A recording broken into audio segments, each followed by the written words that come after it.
What happens when a team loses 6 of its key players to injury, has its star guard rush to the hospital mid-game, and still pushes the 2-time defending champions to the absolute brink? The 2025 Indiana Fever didn't just answer that question, they redefined what's possible in professional basketball. And while the final scoreboard might have favored Las Vegas in that legendary Game 5, what Stephanie White said in that locker room afterward revealed something much bigger than any playoff result. This isn't just another underdog story. This is about how one team's response to absolute chaos might have just exposed the blueprint for building a dynasty in the modern WNBA. Before we dive into what really went down in Vegas and why the league is still talking about it, drop a comment below if you think the Fever got robbed by those phantom calls. Because what you're about to hear might change everything you thought you knew about that elimination game. The 2025 season started with Indiana looking like genuine contenders. They had the pieces, they had the chemistry, and most importantly, they had momentum from Caitlin Clark's Rookie of the Year campaign. But by mid-July, everything fell apart in ways nobody could have predicted. First, Clark went down with a right groin injury that sidelined her for multiple games. The timing couldn't have been worse, right when the Fever were building their identity around her playmaking. Then Sydney Colson tore her ACL in practice, taking away crucial veteran leadership. Ariel McDonald's foot injury came next, removing another key rotation player. Sophie Cunningham, who'd been having one of her best seasons, damaged her MCL and missed significant time. Chloe Bibby's knee problems flared up again, limiting her to spot minutes when she could even play. Add Damiris Dantas missing games with a concussion, and suddenly this roster that looked playoff ready was being held together with duct tape and prayer. Most teams would have packed it in right there. The Fever didn't even have enough healthy bodies to run proper practices. They were signing hardship contracts just to field a team, bringing in players who'd never run their system before and asking them to contribute immediately in crucial games. Stephanie White could have made excuses, could have pointed to the injury report that looked more like a medical journal. Instead, she did something that shocked everyone watching. She raised the bar even higher. But that wasn't even the craziest part of what happened next. While everyone counted them out, while analysts laughed at their playoff chances, something shifted in that locker room. White kept preaching the same message over and over: put one foot in front of the other, lead with grace and dignity, refuse to give in to circumstance. It sounds like typical coach speak until you realize what actually happened. This decimated roster didn't just survive, they thrived in ways that made zero sense on paper. The Commissioner's Cup proved it first. Going up against Minnesota, a fully healthy Lynx squad that should have blown them out, Indiana pulled off one of the most shocking upsets of the season. They did it with 8 available players, running on fumes by the fourth quarter, but somehow finding another gear when it mattered most. The national media tried to write it off as a fluke, one of those weird nights where everything goes right for the underdog. They had no idea what was really building in Indianapolis. What made this run even more remarkable was how they were doing it. This wasn't just next player up mentality. This was completely reinventing their identity game by game. When Clark was out, Kelsey Mitchell transformed into an elite primary ball handler while still averaging over 20 points. When Cunningham couldn't play, Lexi Hull stepped up with defense that frustrated All-Stars. When Boston got in foul trouble, which happened constantly thanks to some questionable officiating, role players like Grace Berger and Katie Lou Samuelson hit clutch shots they had no business making.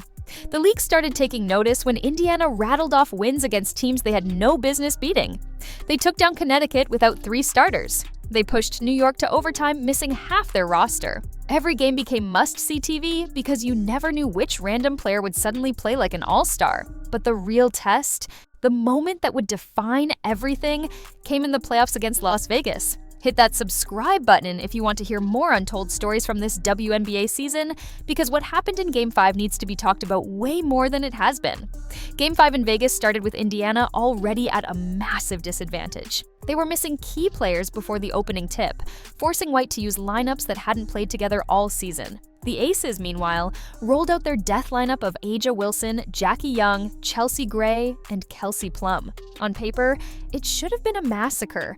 For about 3 minutes, it looked like it might be. Vegas jumped out to an early lead, the crowd was going crazy, and you could feel that championship experience taking over.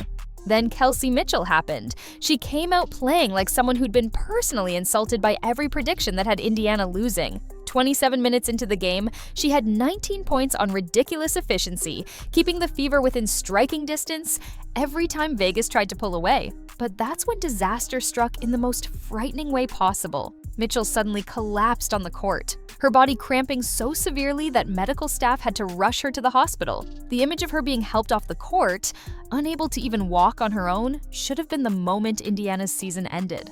Odyssey Sims had other plans. Coming off the bench, she poured in 27 points that felt more like 50 considering the circumstances. Every bucket was earned through pure determination, fighting through contact that mysteriously never got called while Indiana players were getting whistled for breathing near A'ja Wilson. The disparity was so obvious that even Vegas fans started murmuring about it. But the officiating controversy reached its peak with Aliyah Boston. She picked up her 4th foul on a play where she literally didn't touch anyone, clear as day on the replay. Her 5th foul came on what looked like a clean block that had Wilson's shot going out of bounds anyway. With 27 seconds left in regulation and Indiana somehow still alive, Boston fouled out on a call so phantom that the arena went silent for a moment. Like even they couldn't believe what just happened. Here's where it gets even more insane though. Down their best player, their second best player in the hospital, their center fouled out on ghost calls, Indiana still forced overtime. Shaw Petty hit a 3 that shouldn't have been peaceable. Lexi Hull made a steal that turned into a fast break layup. Grace Berger drew a charge on Wilson that finally got Indiana a call. The bench players, the ones who weren't even supposed to be in the rotation, were playing championship-level basketball in the most hostile environment imaginable. Overtime belonged to Vegas's stars, as it probably should have. Wilson and Young took over, hitting shot after shot while Indiana's exhausted players finally ran out of miracles. The final score showed Vegas advancing, but everyone watching knew they'd witnessed something different. This wasn't just a good effort from an underdog, this was a team that refused to accept reality, that played so far above their circumstances it didn't make logical sense. What Stephanie White said afterward is still reverberating through the league right now. Standing in that locker room, talking to players who'd given everything, and then some, she didn't focus on the loss or the controversial calls or what might have been. Instead, she talked about gratitude, about how this group allowed the coaching staff to push them further than should have been possible, about how their connectedness accomplished things nobody thought they could accomplish. She called it a special story that she hopes gets told properly one day. The national media mostly ignored it, focusing instead on Vegas advancing and whether they could three-peat.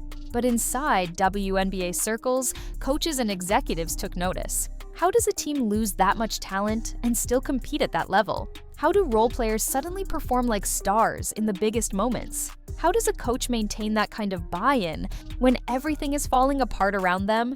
The answer might be the most important development for Indiana's future.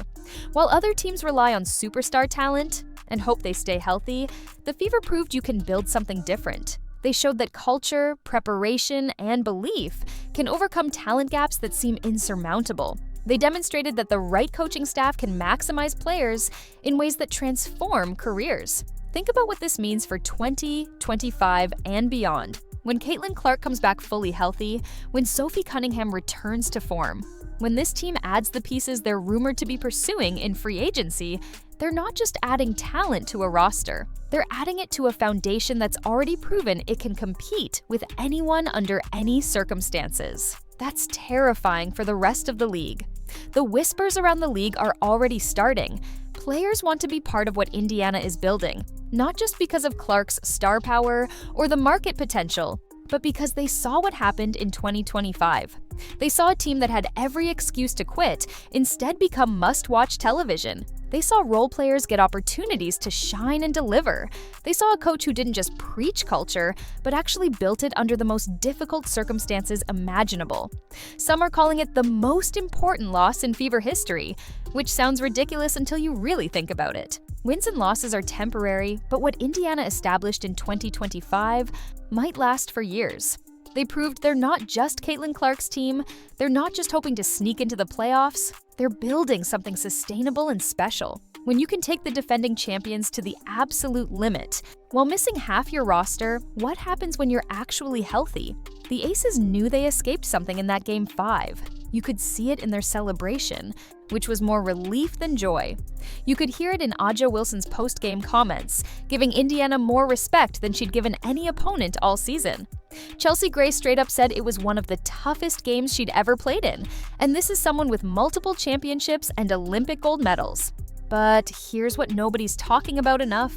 The officiating in that Game 5 wasn't just bad, it was suspicious. The Fever took 19 more fouls than Vegas, despite playing less aggressively on defense. Boston fouled out on calls that wouldn't get whistled in a pickup game. Mitchell was getting hammered on drives with no whistle, while Vegas players were getting calls for minimal contact. This isn't conspiracy theory territory when the disparity is that obvious on video. The league needs Indiana to be good for business. Everyone knows that. Clark brings ratings, Cunningham brings personality, Boston brings credibility. But that Game 5 felt like someone decided the two-time champs needed to advance more than the sport needed a fair contest. The Fever didn't just battle Vegas. They battled the officials, the circumstances, and maybe even the league office's preferred outcome. Despite all that, they nearly won. That's the part that should scare every other team. If Indiana can do that under those conditions, what happens in a fairly called game? What happens when they're healthy? What happens when the roster additions they're planning actually materialize? The 2026 Fever might not just be good, they might be the team nobody wants to face in a 7-game series. Stephanie White deserves Coach of the Year consideration for what she pulled off, even if the record doesn't show it. Taking a roster that had every excuse to mail it in, and instead turning them into giant killers is masterclass coaching. The way she managed personalities, adjusted strategies on the fly, and kept everyone bought in despite constant adversity should be studied by every coach in professional sports. The players who stepped up deserve their flowers too. Odyssey Sims playing like prime Kobe in that elimination game. Lexi Hull defending like her life depended on it. Shaw Petty hitting threes when the pressure was maximum. These aren't just feel-good stories. These are players who proved they belong on the biggest stage and will probably get paid accordingly when their contracts come up. What's next for Indiana is the million-dollar question. They've got cap space, they've got momentum, and most importantly, they've got proof that their culture works. Free agents are going to look at what happened in 2025 and see opportunity, not just to play with Clark and win games, but to be part of something that feels bigger than basketball. The Fever exposed something important in 2025. While other teams are trying to buy championships or tank for draft picks, Indiana built something through adversity that money can't purchase. They built belief, they built resilience, and they built an identity that will outlast any individual player. That Game 5 loss might have ended their season, but it started something much more important. Comment below if you think the Fever got robbed in that Game 5, or if Vegas was just the better team. Because after everything you just heard, after understanding what really went down in that elimination game, the answer might not be as clear as the final score suggests. And make sure you're subscribed, because the 2026 season is going to be absolutely insane. And you're going to want to hear these untold stories before everyone else does.